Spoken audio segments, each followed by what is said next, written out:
देख सकते हैं, आपसे हम इतना प्यार करते हैं कि अगर दूसरा आपके लाइफ में कोई लड़की आए ऐसा हम देख नहीं सकते हैं। इतना वो मुझसे प्यार करती थी। उसके बाद क्या हुआ कि मतलब इसी तरह से हम लोग का प्यार चलता रहा। मुखिया का जब चुनाव आया था 2021 में तो 2 जनवरी का सब लोग हैप्पी न्यू ईयर बोल रहे थे, लेकिन हमारा प्यार मोहब्बत 2 जनवरी को अरेस्ट करा के हमारा गाड़ का बखोरवा झाड़ दिया। अच्छा, कम से कम 130 लाठी हमको पिटवाई थी कैमरे के सामने। लेकिन शायद मुझे कुछ नहीं होता है, मतलब शिव भक्त हूँ और शिव साधना करता हूँ। हैप्पी न्यू ईयर डंडा से हुआ?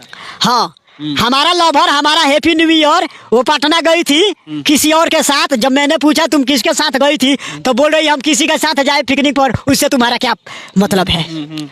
उसके बाद 2 जनवरी के भिखारी चौकीदार लोगों ने बहुत हमको पीटा, अरेस्ट करके ले गया, फिर मार पीट के छोड़ दिया। आप बताइए किसी नेता को प्रशासन पीट रही है, मार रही है, आखिर क्यों? एक महिला के चलते। अगर महिला को केस करना है